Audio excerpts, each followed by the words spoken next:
Halo semuanya, selamat datang kembali di channel Luhur Manhwa. Kita lanjutin pembahasan Hanju lagi kali ini, yang dimana di chapter sebelumnya kita pun melihat kedatangan sosok pembawa takdir bawaan ke gunung tempat tinggalnya Hanju. Dia adalah Tuling Air, yang merupakan reinkarnasi dari Grand Magus kuno, seorang dekan dari sekte Heavenly Mortal Manor. Saat itu, Tuling Air pun meminta Hanju untuk menjadi masternya. Sehingga yang jadi pertanyaannya adalah, apakah Hanju akan menjadikan Tuling Air sebagai muridnya? Nah, bagaimana kelanjutan dari alur cerita Hanju di chapter kali ini? Buat kalian yang baru mampir, jangan lupa klik tombol like, subscribe, dan ketik komentar kalian agar channel ini dapat berkembang ke depannya. Mohon maaf jika ada kesalahan penyampaian kata di dalam video ini ataupun di video sebelumnya. Oke lah, tanpa basa-basi lagi, langsung aja kita gas ke alur ceritanya. Di awal cerita, kita pun diperlihatkan Tuling Air yang sedang mengingat mimpi-mimpinya. Di sini, menurut Mimin, mimpi dari Tuling Air ini terdapat spoiler apa yang akan terjadi dengan Hanju ke depannya. Jadi, pastikan kalian mendengarnya dengan seksama. Oke lah, kita lanjutkan. Di sini, Tuling Air pun berkata di dalam hatinya, beberapa dekade yang lalu, saat aku berkultivasi, entah bagaimana, aku jatuh ke ruang mimpi misterius. Mimpi itu tidak seperti mimpi-mimpi yang biasanya. Mimpi itu terasa sangat nyata. Aku tidak tahu apakah mimpi tersebut adalah kemampuan bawaanku atau takdiran telah ditentukan. Sejak aku kecil hingga aku dewasa, apapun yang aku alami di mimpi-mimpi tersebut menjadi kenyataan. Terkadang, aku bahkan memahami mystical power aneh di mimpi-mimpi tersebut. Kejadian-kejadian itulah yang membuatku melampaui orang lain dan menjadi salah satu yang paling berbakat di Heavenly Mortal Manor. Karena itu, aku percaya dengan mimpi-mimpiku. Sampai suatu ketika, di salah satu mimpiku, aku melihat sebuah gunung, dan di gunung itu terdapat bibit suci. Bibit itu mulai berakar dan tumbuh dengan cepat. Cabangnya membentang luas di atas sungai dan gunung, hingga pada akhirnya sebuah pemandangan yang indah dan mengagumkan pun muncul, yang dimana setiap cabangnya mencakup satu dari 3.000 dunia. Jika ditelusuri sumbernya, pohon tersebut sepertinya berada di tengah sungai. Di sana, di tengah-tengah aliran sungai tersebut, ada sebuah siluet misterius. Dan tanpa kusadari, aku menjadi lebih sering mengalami mimpi itu. Awalnya mimpi itu buram, tapi menjadi semakin jelas seiring berjalannya waktu.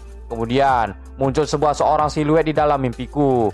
Di masa lalu, sekarang, dan di masa depan, setiap langkah yang siluet itu ambil selalu penuh dengan divine power, hingga menciptakan sebuah great Dao. Setiap kali aku melihatnya, aku merasakan rasa kagum yang luar biasa. Dan entah kenapa, aku sudah mengetahui gelar suci orang yang tidak tertandingi tersebut. Meskipun begitu, jiwaku secara tidak sadar tidak mengizinkan diriku untuk mengatakannya dengan keras. Dia memiliki gelar Immeasurable Merit Divine Might Heavenly Sage. Aku hanya dapat membacanya dalam pikiranku.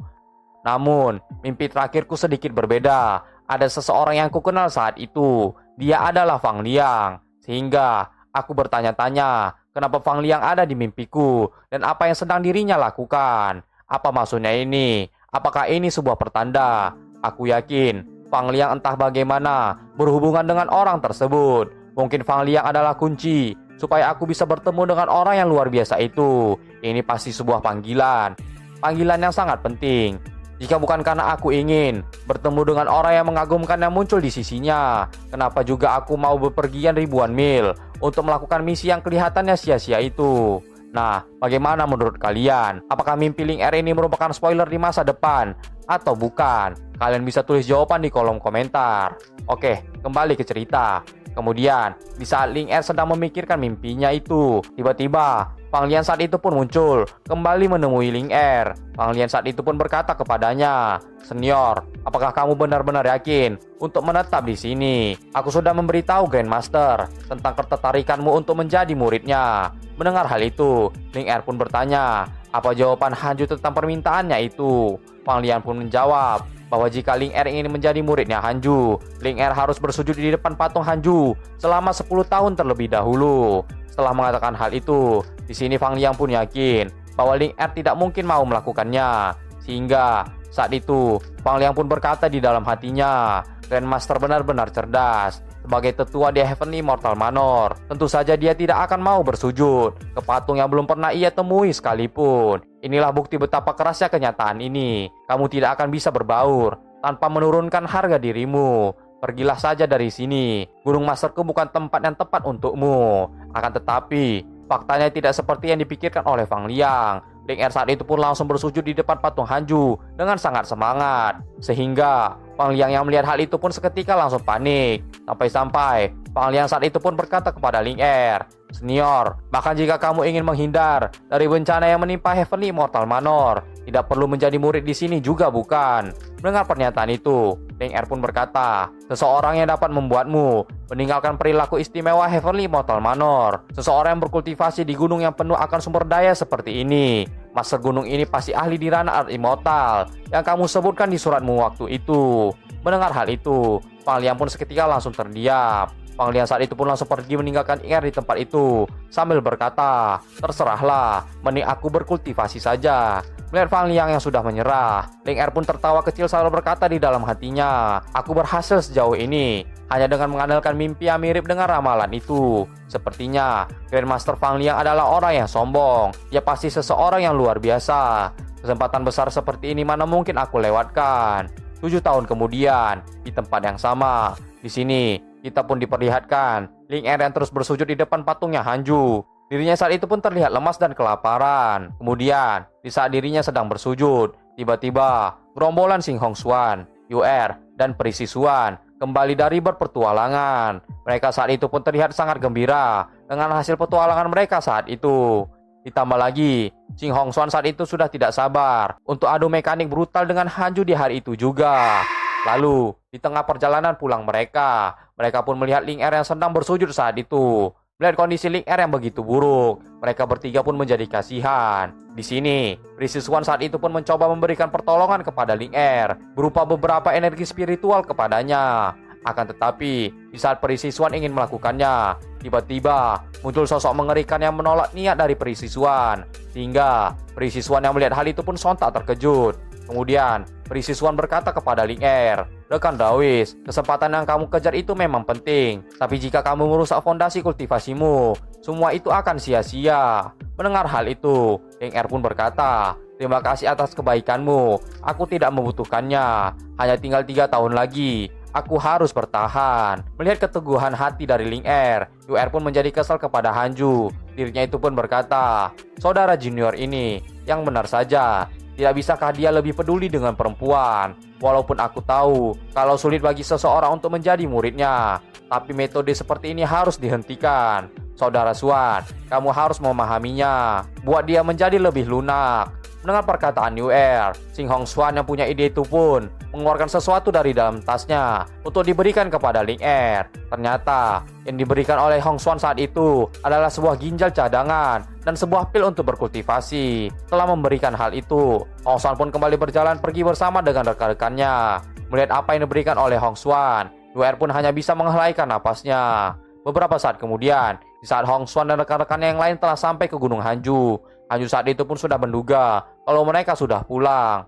Sehingga Hanju memutuskan untuk meninggalkan pembelajaran teknik Divine Invitation supaya mereka bisa mempelajarinya dan kabur. Dan sesuai dengan perkiraan Hanju, Xing Hongxuan yang membaca isi penjelasan tentang teknik itu pun langsung punya niat buruk di masa depan. Dirinya itu pun berniat untuk memanggil Hanju setiap hari untuk adu mekanik dengannya. Mendengar niat itu, Chicken pun berkata, "Hentikan imajinasimu itu. Master bilang, kamu hanya dapat menggunakannya saat hidupmu dalam bahaya." Di sini, hanya tersisa Chicken lah yang masih mendapatkan pembelajaran tambahan dari Hanju. 3 tahun kemudian, tepatnya di puncak gunung tempat tinggalnya Hanju. Di sini, kita pun diperlihatkan Hanju yang telah sampai ke tingkat ke-9 dari Rana Mahayana. Hanju saat itu pun menjadi senang, sehingga dirinya itu pun berteriak gembira di atas gunungnya itu. Lalu, pemberitahuan sistem pun muncul saat itu dan memberitahu karena Hanju telah mencapai puncak dari dunia mortal. Hanju saat itu pun mendapatkan 2 pilihan yang harus Hanju pilih. Pertama, Hanju disuruh naik secara langsung dan menjadi seorang immortal. Jika Hanju memilih ini, Hanju akan mendapatkan sebuah warisan mystical power dan sebuah harta Nominus. Yang kedua, Hanju disuruh untuk tidak naik dan tetap tinggal di dunia mortal. Jika Hanju memilih ini, Hanju akan memperoleh sebuah harta supreme. Melihat hal itu, Hanju pun langsung memilih pilihan nomor kedua. Sehingga Hanju saat itu pun mendapatkan harta Grand Unity 95 Supreme Forbidden Drop. Itu adalah sebuah harta supreme yang dimurnikan dengan takdir seorang emperor. Pertahanannya sangatlah kuat, Setelah Hanju menggunakannya, Hanju akan mendapatkan aura dari seorang emperor. Mendengar informasi itu dari sistem, Hanju pun langsung menjadi senang. Sehingga Hanju saat itu pun langsung memakai jubah barunya itu. Beberapa saat kemudian, di saat Hanju sedang mengetes jubahnya itu, Dao pun datang menghampiri masternya dan bertanya apa yang sedang dilakukan oleh Hanju saat itu. Hanju saat itu pun berkata, "Aku sedang mengetes jubah baruku. Ini barang yang bagus, tapi ini terlalu mencolok. Ini tidak polos, seperti Golden Cicadas Mystic Defense Robe yang sedang aku gunakan." Mendengar hal itu, Dao pun menjadi kebingungan. Dao saat itu pun bertanya, memangnya Master pernah menggunakannya? Mendengar pertanyaan itu, Hanju pun menjawab dengan bangga bahwa dirinya selalu menggunakan jubah itu. Akan tetapi, dikarenakan jubah itu tembus pandang, Dao dan Hanju saat itu pun langsung kebingungan. Kemudian, setelah berpikir bahwa autor dari cerita ini tidak pernah menggambarkan jubah itu, Hanju saat itu pun mengamuk dengan autor cerita. Dirinya itu pun berkata, "Apakah kamu pernah menggambarnya, autor sialan? Kamu benar-benar bodoh. Kalau begitu, apa yang telah aku pakai selama ratusan chapter ini?" Mendengar hal itu, autor cerita itu pun hanya diam. Kemudian, setelah Hanju menenangkan pikirannya, Hanju saat itu pun menggunakan kembali jubah barunya itu sambil berkata, "Terserahlah, tidak baik untuk menjadi terlalu mencolok. Begini saja, aku pakai saja secara terbalik. Ngomong-ngomong, ini sudah waktunya bawa masuk Tuling Air ke gunung. Dan apakah dia bisa bergabung dengan kita atau tidak, itu semua tergantung dengan dirinya sendiri. Ah iya, aku hampir lupa untuk memberitahumu. Aku sekarang sudah berada di Ranah Mahayana tahap ke-9. Setelah mengatakan hal itu, Hanju pun memamerkan kultivasinya itu kepada Dao dan kembali berteriak bahagia dengan pencapaiannya itu. Beberapa saat kemudian, di depan patungnya Hanju, di sini kita pun diperlihatkan Ling Er yang sudah lemas tak berdaya. Dirinya itu pun bahkan sudah dikerumuni oleh lalat karena terus bersujud di depan patung Hanju selama 10 tahun penuh. Kemudian, Dao pun datang menghampiri dirinya dan berkata kepada Ling Er, "10 tahun sudah terlewati. Master memintaku membawamu naik ke gunung." Mendengar hal itu, Ling Er pun menjadi terharu. Dirinya saat itu pun menangis bahagia karena setelah menunggu 10 tahun, akhirnya dia bisa naik ke gunung atas izin Hanju. Lalu, di tengah perjalanan, Dao pun menjelaskan sesuatu kepada Ling Er dengan berkata, "Master sudah mengizinkanmu menaiki gunung. Meski dia belum bilang apa-apa lagi, kemungkinan dia akan memperbolehkanmu menjadi muridnya.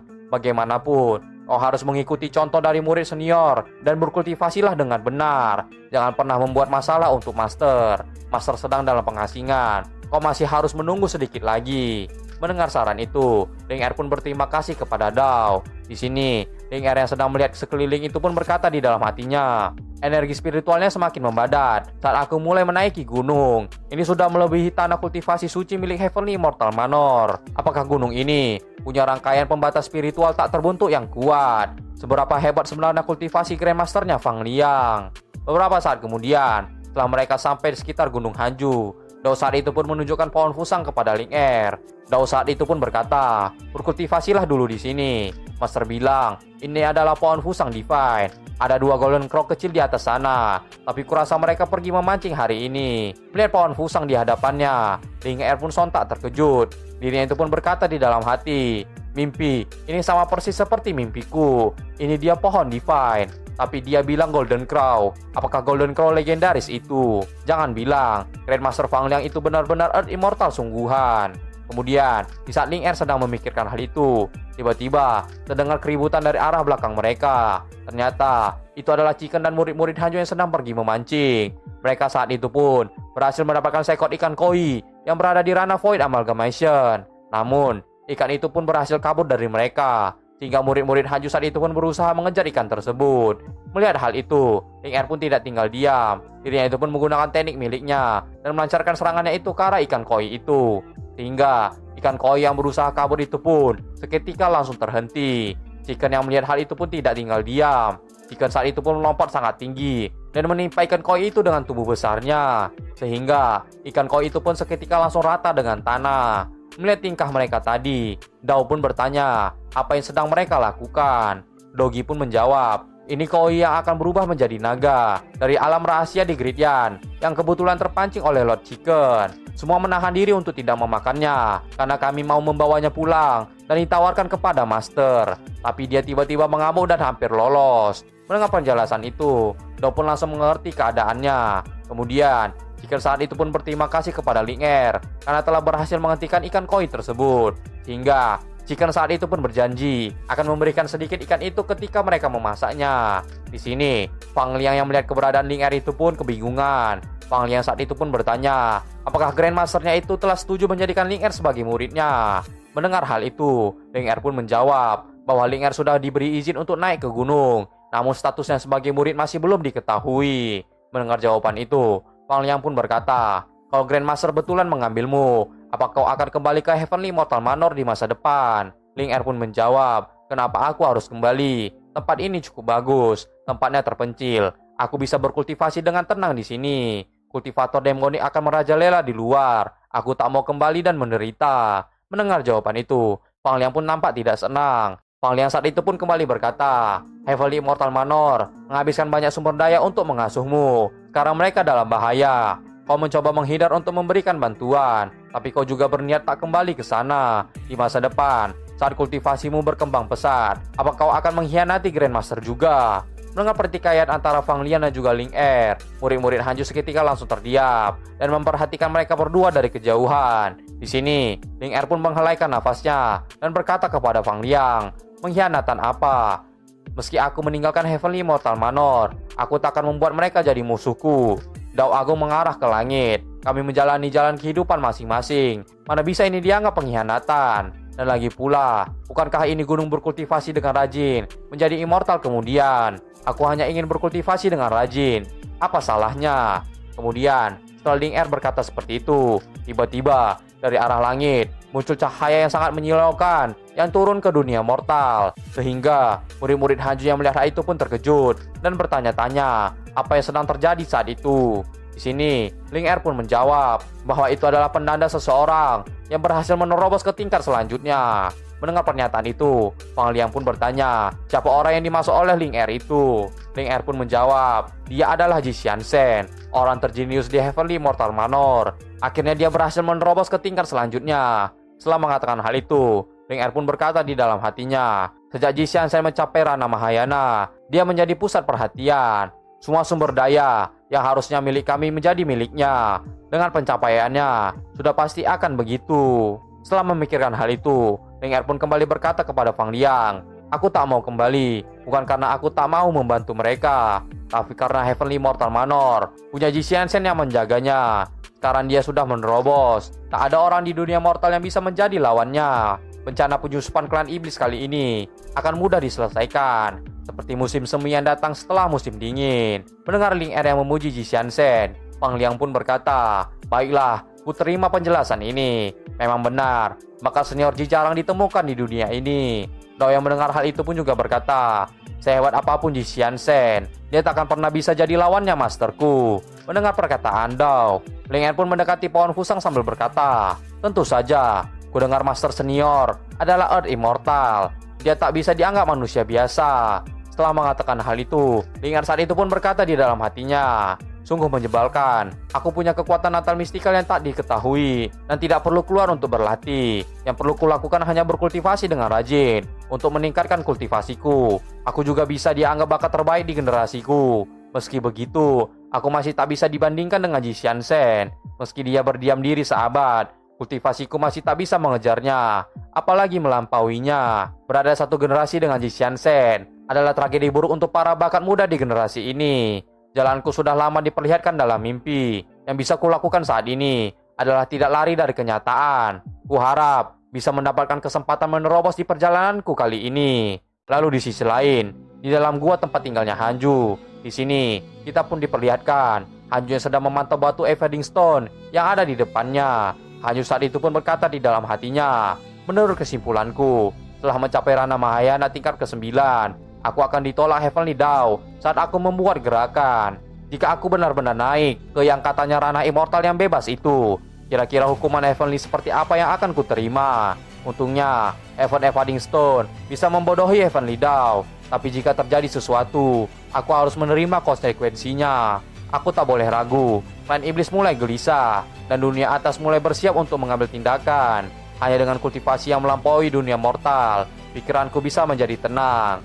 Setelah memikirkan hal itu, Hanju pun mengingat semua ranah yang telah dicapainya selama dirinya hidup. Dari awal dirinya yang lemah, yang hanya di ranah Key Refinement, lalu naik ke Foundation Establishment, Golden Crow, Nascent Soul, Soul Formation, Void Amalgamation, Body Integration, Tribulation Transcenders, dan akhirnya saat ini mencapai ranah Mahayana. Hanju saat itu pun memandukan dan memahami semua ranah secara menyeluruh, sehingga keberhasilan akan datang saat syaratnya terpenuhi. Hanju saat itu pun menerobos ke tingkat yang lebih tinggi dari ranah Mahayana, sehingga Hanju saat itu pun berhasil menjadi seorang immortal. Kultivasi Hanju saat itu pun berubah dari ranah Mahayana tingkat ke-9 menjadi ranah Lust Immortal.